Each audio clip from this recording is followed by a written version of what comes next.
Bayangin kamu mau beli laptop bekas dari teman kamu. Kalian sepakat soal harga, barang, dan cara pembayaran. Tapi, apakah itu sudah bisa disebut kontrak? Yuk kita bahas bareng-bareng.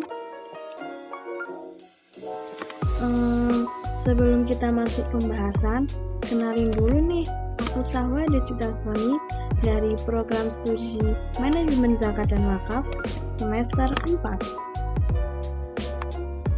Nah, dalam video kali ini, kita akan belajar tentang pengertian kontrak, syarat sah kontrak, klausula, contoh kontrak, dan pemberi kuasa.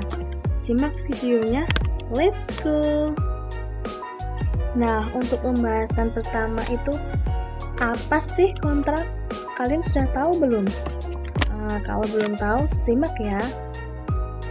Secara istilah umum, kontrak adalah suatu perjanjian tertulis di antara dua atau lebih orang atau pihak yang menciptakan hak dan kewajiban untuk melakukan atau tidak melakukan sesuatu.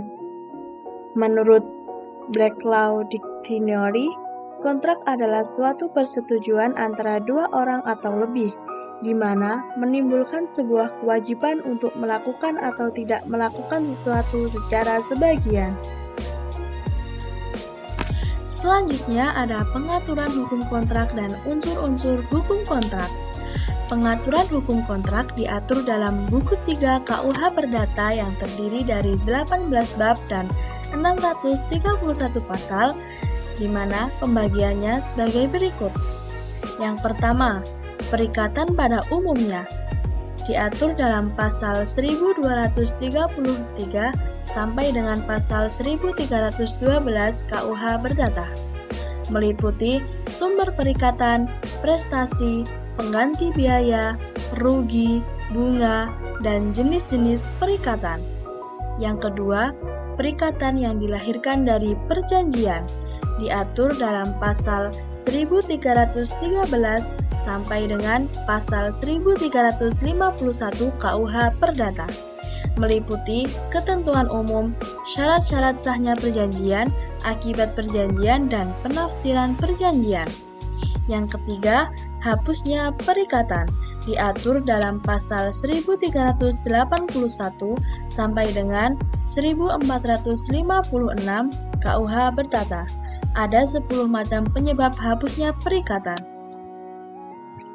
Selanjutnya ada unsur-unsur hukum kontrak. Yang pertama, adanya kaidah hukum. Kaidah dalam hukum kontrak berupa tertulis dan tidak tertulis. Selanjutnya, subjek hukum. Subjek hukum adalah pendukung hak dan kewajiban yang bisa diartikan para kreditur dan debitur. Yang ketiga, adanya prestasi. Apa yang menjadi hak kreditur dan kewajiban debitur bisa berupa memberikan sesuatu, berbuat dan tidak berbuat sesuatu. Selanjutnya ada kata sepakat.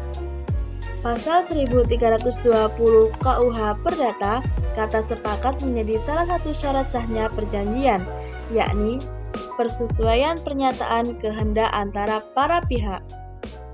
Selanjutnya ada akibat hukum.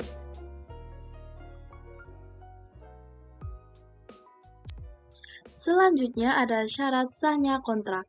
Berikut syarat sahnya kontrak menurut pasal 1320 KUH Perdata yang jadi dasar utama dalam hukum perjanjian di Indonesia.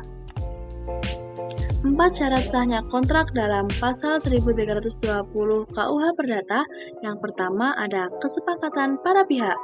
Kedua belah pihak harus sepakat secara bebas dan tanpa paksaan. Contohnya, tidak boleh ada ancaman atau tipu daya. Yang kedua, kecakapan para pihak. Para pihak harus cakap secara hukum, misalnya sudah cukup umur dan tidak dalam pengampunan. Nah, anak di bawah umur dan orang dengan gangguan jiwa dianggap tidak cakap. Yang ketiga, ada objek yang jelas. Harus ada hal yang diperjanjikan, seperti barang atau jasa, yang dapat ditentukan secara jelas. Contohnya, laptop. Yang keempat, ada sebab yang halal atau tujuan yang sah. Tujuan kontrak tidak boleh bertentangan dengan hukum, kesusilaan, dan ketertiban umum. Contohnya, kontrak jual beli narkoba. Nah, seperti itu tidak sah karena tujuannya melanggar hukum. Selanjutnya, klausula kontrak. Berikut 5 klausula kontrak yang paling sering digunakan dalam perjanjian, terutama pada jual beli, sewa menyewa, atau kerjasama. Yang pertama, klausula identitas para pihak, menjelaskan siapa saja yang terlibat dalam kontrak, meliputi nama, alamat, dan peran. Yang kedua, ada klausula objek perjanjian, menyebutkan barang atau jasa yang diperjanjikan, misalnya laptop. Yang ketiga, ada klausula harga dan pembayaran, mengatur jumlah pembayaran, metode pembayaran, dan tanggal pelunasan. Yang keempat, ada klausula waktu atau jangka waktu, menjelaskan kapan kontrak dimulai dan berakhir, serta tenggat pelaksanaannya. Yang kelima, ada klausula sanksi atau wan prestasi, menentukan apa yang terjadi jika salah satu pihak melanggar perjanjian. Nah, berikut adalah contoh surat kontrak dan bagiannya. Dengan keterangan, warna merah menunjukkan judul kontrak, warna toska menunjukkan identitas para pihak, warna hijau menunjukkan ulasan, maksud atau tujuan kontrak tersebut. Untuk warna biru menjelaskan tentang isi atau batang tubuh kontrak. Yang terakhir warna kuning yaitu penutup. Pembahasan selanjutnya yaitu pemberi kuasa. Apa sih pemberi kuasa itu? Pemberi kuasa adalah seseorang yang memberikan wewenang kepada pihak lain atau penerima kuasa untuk bertindak atas namanya dalam hal tertentu.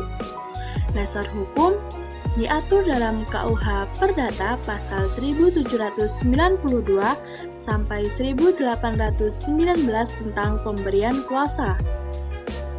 Selanjutnya, bentuk pemberian kuasa dibagi menjadi 2, yaitu kuasa umum yang berlaku untuk semua urusan. Yang kedua ada kuasa khusus yang berlaku hanya untuk urusan tertentu, misalnya menjual rumah. Selanjutnya ada syarat sahnya pemberian kuasa dan contohnya. Berikut syarat sahnya pemberian kuasa. Yang pertama, ada pihak pemberi dan penerima kuasa. Yang kedua, ada kesepakatan kedua belah pihak. Yang ketiga, ada objek kuasa harus jelas dan legal. Yang keempat, dilakukan secara lisan, tertulis, atau akte notaris jika diperlukan. Contoh pemberi kuasa. Andi ingin menjual mobilnya, tapi sedang di luar kota. Untuk itu, ia memberi kuasa kepada sahabatnya, yaitu Rudi, agar bisa mewakilinya menjual mobil tersebut. Dalam surat kuasa, tertulis jelas data Andi, data Rudi, dan tugas yang diberikan, menjual mobil Toyota Avanza tahun 2018. Dengan surat itu, Rudi bisa bertindak secara sah atas nama Andi, mulai dari bernegosiasi, menandatangani perjanjian, sampai menerima uang pembayaran. Pemberian kuasa seperti ini memudahkan urusan tanpa perlu hadir langsung. Surat jual beli hingga menyerahkan mobil dan menerima pembayaran. Nah, di sini ada contoh surat pemberi kuasa. Ngopi santai sambil scroll TikTok, ilmu kontrak nggak bikin pusing. Terima kasih sudah mantengin nonstop. Kalian emang paling keren dan paling rajin. Bye-bye. Jangan lupa like, komen, dan subscribe.